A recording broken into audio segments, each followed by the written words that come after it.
gang, today we're continuing our work with graphing real life functions. Now, yesterday you saw functions that were increasing, they were positive slopes. Today we're going to see functions that have negative slopes, so they'll be decreasing. Here's our first example.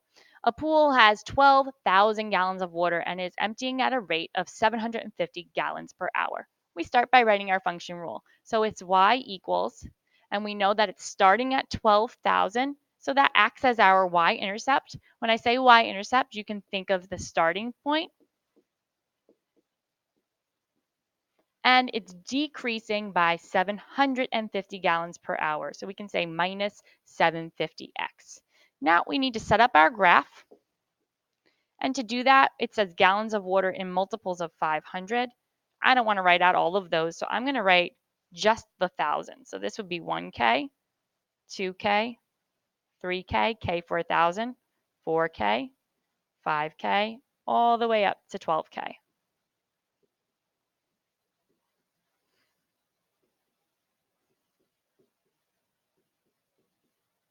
And 12K is all the way at the top. Then we're going to write our number of hours, and it doesn't give us an interval there, so it's just going to be 1 for each or 2 every other.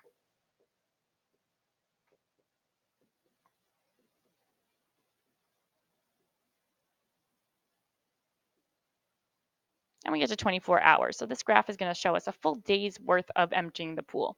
All right, so now when we're looking at our equation, the y-intercept, like we said before, is the amount of water that we started with. So that's that 12,000. So our first dot is going to be up at 12K. Now, the tricky part here is we're going down by 750 each hour. Now, I don't have the graph set up in 750. I have it set up in 500s. So we have to think about this really carefully. How many times can I go down and over and make this work? Well, I know that 750 is 500 and 250. 500 plus 250 makes 750. So if I go down a box, that's 500, and then half a box, that would be 750. If I go down a box, that would bring me 500 down again, and half a box, that's 750 again. So look at this pattern. I actually have 2 points that match up right away, these two here.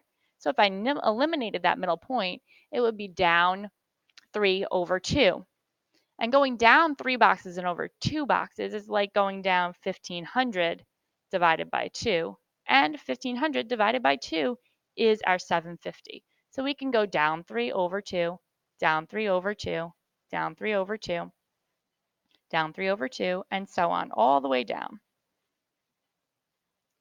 And then we can draw our line.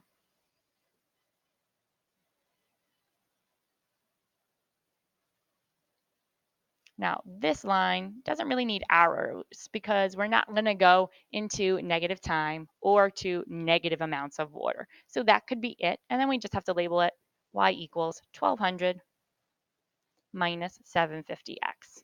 And so all those points represent how much water would be in the pool at that specific time. So for example, here at 8 hours, we have 6,000 gallons of water left in the pool.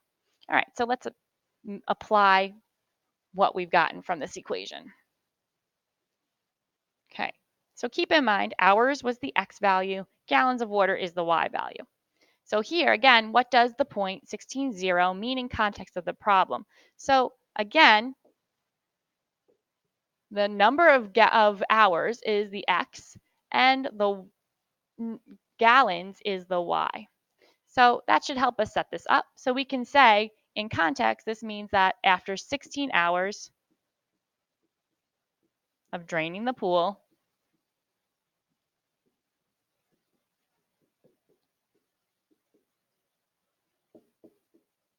there are zero gallons left.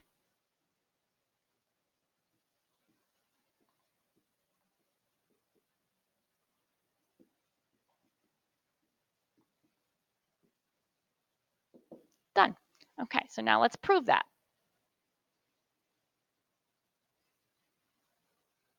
So it says prove that that is a solution to the function. So again, this is the x, this is the y. So 0 equals 12,000 minus 750 times 16.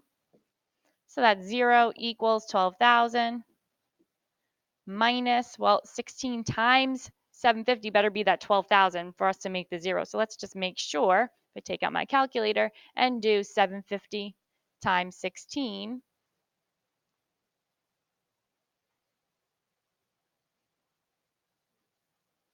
Sure enough, I do get that 12,000.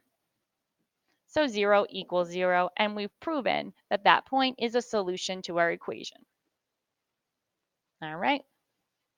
So from there, we want to figure out how much water will be left in the pool after 4.5 hours. Now remember, the hours was on the x-axis. So that 4.5 has to go in for x, so y equals 12,000 minus 750 times 4.5. So y equals 12,000 minus, again, I'm not going to do that math in my head. We can use our calculator to make it go a little quicker. 12 or 750 rather times 4.5 is 3,375. And if we subtract,